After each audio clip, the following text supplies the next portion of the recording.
नवरात्रि, जिसका संस्कृत में मतलब होता है 9 रातें, एक बहुत ही खूबसूरत हिंदू त्योहार है जिसे पूरे भारत में बहुत खुशी और भक्ति के साथ मनाया जाता है।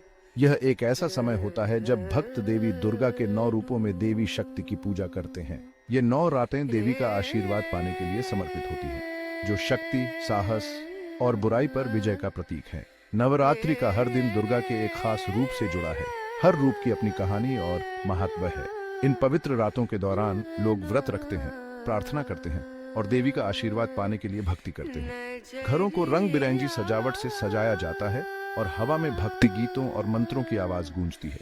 नवरात्रि आध्यात्मिक चिंतन और नवीनीकरण का समय है। हमारे भीतर मौजूद देवी ऊर्जा से जुड़ने का समय है। यह त्योहार बुराई पर अच्छाई की जीत का जश्न मनाता है, जो दुर्गा की महिषासुर पर विजय द्वारा दर्शाया गया है। दुर्गा के 9 रूपों में से प्रत्येक उनकी दिव्य शक्ति और कृपा के एक अलग पहलू का प्रतिनिधित्व करता है। इन रूपों की पूजा करके भक्त अपने भीतर इन गुणों को विकसित करना चाहते हैं। नवरात्रि के पहले दिन हम शैलपुत्री की पूजा करते हैं, जो पहाड़ों की बेटी हैं। वह हिमालय के राजा हिमवान की बेटी हैं और उन्हें पवित्रता और मासूमियत का अवतार माना जाता है। शैलपुत्री को सफेद बैल नंदी पर सवार दिखाया गया है, जो शक्ति और शांति दोनों का प्रतीक है। वह अपने दाहिने हाथ में एक त्रिशूल धारण करती है, जो जीवन के 3 मूलभूत गुणों सृजन, संरक्षण और विनाश का प्रतिनिधित्व करता है। अपने बाएं हाथ में वह एक कमल का फूल धारण करती है, जो पवित्रता और आध्यात्मिक ज्ञान का प्रतीक है। शैलपुत्री की कहानी हमें आध्यात्मिक विकास के लिए प्रयास करते हुए जमीन से जुड़े रहने और अपनी जड़ों से जुड़े रहने के महात्म्य की याद दिलाती है। एक कथा के अनुसार शैलपुत्री ने अपने पिछले जन्म में सती के रूप में अपने पिता की यज्ञाग्नि में खुद को आहूत कर लिया था। यह कृत्य उनके पति भगवान शिव के प्रति उनके पिता के अनादर के विरुद्ध एक विरोध था। इस बलिदान के कारण उनका पुनर्जन्म पर्वतों की बेटी पार्वती के रूप में हुआ और अंततः उनका शिव के साथ मिलन हुआ। नवरात्रि का दूसरा दिन ब्रह्मचारिणी को समर्पित है, जो दिव्य तपस्वी है। वह तपस्या, तप और अटूट भक्ति की शक्ति का प्रतिनिधित्व करती है।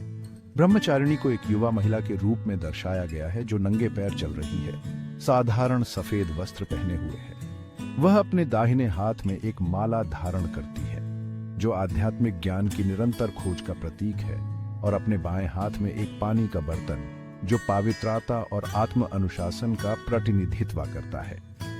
ब्रह्मचारिणी की कहानी हमें हमारी आध्यात्मिक यात्रा में अनुशासन और दृढ़ता के महात्म को सिखाती है।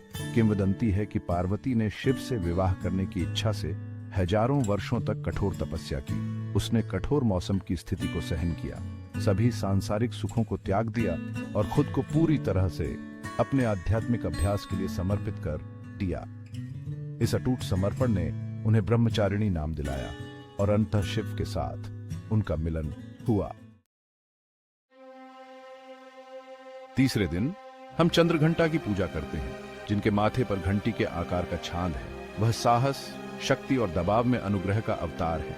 चंद्रघंटा को एक भयंकर शेर की सवारी करते हुए दर्शाया गया है, जो उनकी निडरता और नकारात्मकता का सामना करने की तत्परता का प्रतीक है। उसके 10 हाथ हैं, प्रत्येक में एक अलग हथियार है, जो सभी प्रकार की बुराई का मुकाबला करने की उसकी क्षमता का प्रतिनिधित्व करता है। उनके माथे पर अमावस्या शांत आभा बिखेरती है, जो अराजकता के बीच शांति और शांति लाने की उनकी क्षमता का प्रतीक है। चंद्रघंटा की कहानी हमें अपने डर का सामना साहस और दृढ़ता के साथ करने के लिए प्रेरित करती है। ऐसा माना जाता है कि जब पार्वती ने चंद्रघंटा का रूप धारण किया, तो उनके माथे पर लगी घंटी की आवाज इतनी तेज थी कि तीनों लोकों में सुनी जा सकती थी। इस ध्वनि ने राक्षसों को भयभीत कर दिया और देवताओं के हृदय को साहस से भर दिया।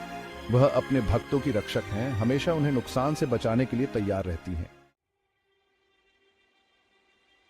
भाग 5, कुष्मांडा ब्रह्मांडीय अंडा। नवरात्रि का चौथा दिन कुष्मांडा को समर्पित है, जिन्होंने अपनी हंसी से ब्रह्मांड का निर्माण किया। वह ब्रह्मांडीय ऊर्जा, सृजन और जीविका का अवतार है। कुष्मांडा को 8 भुजाओं के साथ दर्शाया गया है, प्रत्येक में एक हथियार या एक पवित्र वस्तु है। उन्हें अक्सर शेर की सवारी करते हुए और अमृत का बर्तन पकड़े हुए दर्शाया गया है। जो उनकी जीवनदायिनी शक्ति का प्रतीक है। उनका नाम कुष्मांडा उस ब्रह्मांडीय अंडे को संदर्भित करता है जहां से माना जाता है कि ब्रह्मांड की उत्पत्ति हुई है। कुष्मांडा की कहानी हमें उस दिव्य स्त्री ऊर्जा की याद दिलाती है जो सभी सृजन में रहती है। ऐसा माना जाता है कि कुष्मांडा ने अपनी दिव्य हंसी से ब्रह्मांड का निर्माण किया था। अपनी दीप्तिमान मुस्कान से उन्होंने प्रकाश और जीवन को अस्तित्व में लाया।